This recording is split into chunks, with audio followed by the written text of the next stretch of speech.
الحمدللہ رب العالمین والعاقبۃ للمتقین والصلاۃ والسلام علی رسول الکریم اما بعد۔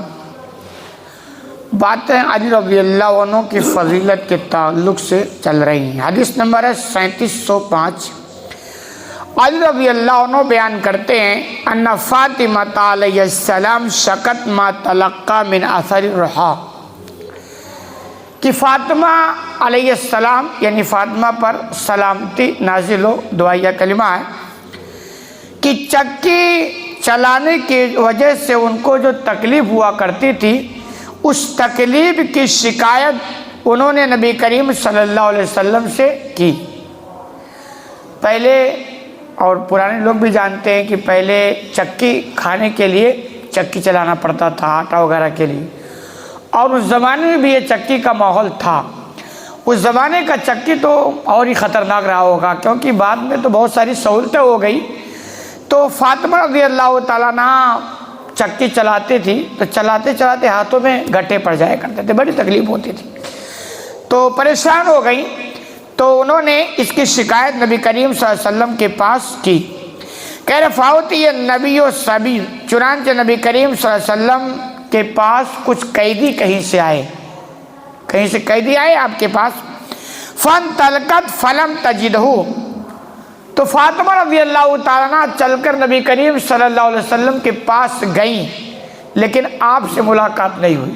کچھ قیدی آئے تو ان کو لگا کہ آپ صلی اللہ علیہ وسلم بانٹیں گے، لوگوں کو، ضرورت مندوں کو دیں گے، تو ہماری بھی ضرورت ہے، اور ہم بھی اللہ کے نبی صلی اللہ علیہ وسلم کے سامنے، ان کے والد بھی ہیں، بات رکھتے ہیں، کیا پتہ ہم کو بھی مل جائے تو تھوڑی سی سہولت ہو جائے گی۔ تو اس کے لیے فاطمہ رضی اللہ عنہ نبی کریم صلی اللہ علیہ وسلم کے گھر پہ گئی، لیکن آپ سے ملاقات نہیں ہوئی۔ فوجد عائشہ فاخبرتہا، چنانچہ فاطمہ نے عائشہ رضی اللہ تعالیٰ عنہ کو پایا اور عائشہ رضی اللہ عنہ سے اپنی پوری جانکاری دے دی کہ میں نبی سے ملاقات کے لیے آئی تھی اور ایسا ایسا مسئلہ تھا، اور یہ ساری جانکاری عائشہ کو دے دی۔ عائشہ نبی کریم صلی اللہ علیہ وسلم کی بیوی ہیں، فاطمہ بیٹی ہیں، تو کہہ رہے اس طرح انہوں نے پوری خبر دی عائشہ کو۔ کہہ رہے فلما جاء نبی صلی اللہ علیہ وسلم، تو جب نبی کریم صلی اللہ علیہ وسلم آئے، یعنی عائشہ کے پاس اپنے گھر میں آئے، اخبرتہ عائشہ بمجیء فاطمہ، تو عائشہ رضی اللہ عنہا نے فاطمہ کے آنے کی جانکاری نبی کو دی۔ یعنی جب آپ آئے تو عائشہ نے بتایا ہوگا کہ فاطمہ آئی تھی اور ان کا ایسا ایسا مسئلہ ہے، کسی قیدی کو لے کر کے ان کو بڑی تکلیف ہے، تو آئی تھی۔ کہہ رہے ہیں وَقَدْ أَخَذْنَا مَضَاجِعَنَا، علی رضی اللہ عنہ یہ حدیث نقل کرتے ہوئے بیان کرتے ہیں کہ ہم اپنے بستر پہ لیٹ چکے تھے، یعنی ہم اور فاطمہ میاں بیوی ہیں۔ فاطمہ نبی کریم صلی اللہ علیہ وسلم کی بیٹی ہیں، علی داماد ہیں، اور چچا کے لڑکے بھی ہیں۔ تو فاطمہ بیان کرتے ہم اور فاطمہ دونوں بستر پہ لیٹ چکے تھے۔ فجاء نبی صلی اللہ علیہ وسلم الینا، تو نبی کریم صلی اللہ علیہ وسلم اس حالت میں ہمارے پاس آئے، ہم لیٹ چکے تھے اور اس لیٹنے کی حالت میں نبی کریم صلی اللہ علیہ وسلم آئے، کیونکہ نبی کو جب خبر لگی کہ فاطمہ آئی تھی اور ان کا ایسا ایسا مسئلہ ہے، تو ظاہر سی بات ہے بیٹی ہیں تو کچھ تو رہے گی دل میں تکلیف۔ لیکن یہ کوئی ضروری نہیں ہے کہ ہر مسئلے کا حل ہر آدمی کر دے، ایسا نہیں، کیونکہ دنیا یہ مسائل کی جگہ ہے، یہ ہر مسئلے حل کبھی نہیں ہوتے ہیں، یہ تو جھیلنے کی جگہ ہے۔ تو لیکن پھر بھی آپ صلی اللہ علیہ وسلم فاطمہ کے پاس گئے، تو علی بیان فرماتے ہیں کہ آپ صلی اللہ علیہ وسلم آئے اور ہم لیٹ چکے تھے۔ فذهبت لأقوم فقال على مكانكما، تو علی بیان فرماتے ہیں جب آپ آئے تو میں کھڑا ہونے لگا، چونکہ ہم لیٹے ہوئے تھے، تو جب آپ صلی اللہ علیہ وسلم آئے تو میں کھڑا ہونے لگا کہ بھائی ادب کا تقاضا یہی تھا کہ میں اٹھ کے بیٹھ جاؤں، کیونکہ ہم دونوں لیٹے ہوئے ہیں۔ تو آپ صلی اللہ علیہ وسلم نے فرمایا کہ تم دونوں لیٹی رہو، یعنی جیسے لیٹے ہو اسی حالت میں لیٹے، اٹھنے کی ضرورت نہیں۔ فقاد بیننا حتی وجدت برد قدمی علی صدری، علی بیان فرماتے ہیں تو آپ صلی اللہ علیہ وسلم ہمارے درمیان بیٹھ گئے، یعنی میں اور فاطمہ لیٹے تھے اور بیچ میں کوئی جگہ نہیں ہوگی یا جگہ بنائی گئی ہوگی، اور آپ وہاں پیر پھیلا کے بیٹھ گئے، اور ایسے بیٹھے کہ آپ صلی اللہ علیہ وسلم کے پیروں کی ٹھنڈک میرے سینے میں محسوس ہوئی، یعنی ایسا پیر پھیلا کے بیٹھے کہ آپ صلی اللہ علیہ وسلم کا پیر علی رضی اللہ عنہ کے سینے سے ٹچ ہوا، تو ان کو ٹھنڈک محسوس ہوئی، آپ بیچ میں بیٹھ گئے، ادھر بیٹی ہیں، ادھر داماد ہیں، اور دوسرا بھی رشتہ ہے، تو کہہ رہے اس طرح آپ بیٹھ گئے. ایک محبت ہے، پیار ہے، کیونکہ تکلیف لے کر فاطمہ آئی تھی تو بھائی چلیں تسلی دے سمجھائیں.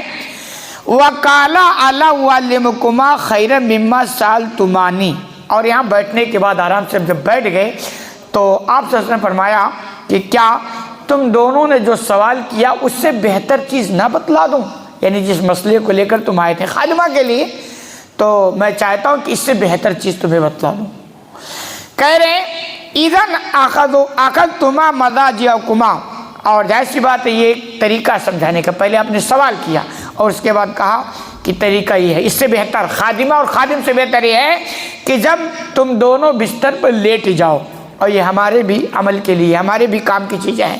تو آپ نے فرمایا کہ جب تم دونوں بستر پہ لیٹ جاؤ تو کہے تکبران 34، تو 34 مرتبہ تم اللہ اکبر کا ورد کر لیا کرو. اب پڑھتے نا نماز کے بعد مسنون دعاؤں میں سے ہے، نبی کریم صلی اللہ علیہ وسلم کی سنت سے یہ چیز ثابت ہے، اس پر فوکس کرنا چاہیے، ایسے وظیفے جو نبی سے ثابت ہے. تو آپ نے فرمایا جب بستر پہ تم لیٹ جاؤ تو 34 مرتبہ اللہ اکبر کہہ لیا کرو. سب کے لیے کوئی مشکل کام نہیں ہے، کوئی اس میں یاد بھی نہیں کرنا، بہت ساری چیزیں ہوتی ہیں یاد کرنا پڑے گا، بہت مشکل کام ہے، ایک دم آسان ہے. ہم اپنانا چاہے تو ہم بنا سکتے ہیں. تو آپ نے کہا 34 مرتبہ اللہ اکبر پڑھ لیا کرو. وَتُسَبِّحَانَ ثَلَاثًا وَثَلَاثِينَ، اور 33 مرتبہ سبحان اللہ پڑھ لیا کرو. اور آگے وَتَحْمَدَانَ ثَلَاثًا وَثَلَاثِينَ، اور 33 مرتبہ الحمدللہ پڑھ لیا کرو. یہی تکبیر جو مسنون کے بعد پڑھتے ہیں چیپٹر میں لکھا ہوا ہے. تو آپ نے فرمایا ایک وظیفہ آپ نے فرمایا کہ 34 مرتبہ اللہ اکبر پڑھ لو اور 33 مرتبہ سبحان اللہ پڑھ لو اور 33 مرتبہ الحمدللہ پڑھ لو. پھر آپ نے فرمایا فَهُوَ خَيْرٌ لَكُمَا مِنْ خَادِمٍ. یہ چیزیں یعنی یہ کلمات تم دونوں کے لیے خادم سے زیادہ بہتر ہے، خادم سے زیادہ بہتر. ہم سب اپنا سکتے ہیں. ایک چیز تو یہ کہ ثواب کا ثواب ہے، ذکر و اذکار سے دلوں کو طاقت ملتی ہے، روشنی دلوں میں پیدا ہوتی ہے. تیسری چیز اس وظیفے سے یہ بھی پتہ چلتا ہے کہ آدمی کتنا بھی تھکا مادہ ہو اور رات کو لیٹ جائے اور ان کلمات کو پڑھ کر سو جائے، انشاءاللہ صبح اس کی ساری تھکاوٹ دور ہو جائے گی. تو ہم سب اس پر عمل کر سکتے ہیں. نیکی کا نیکی بھی ہے، وظیفہ بھی ہے، نبی کریم صلی اللہ علیہ وسلم کی سنت سے ثابت بھی ہے. اور آپ نے اپنی چہیتی بیٹی اور چہیتے داماد کو یہ کلمات سکھلائے، تو ظاہر سی بات ہے یہ ہم سب کے لیے بھی ہے، ہمیں اپنانا چاہیے.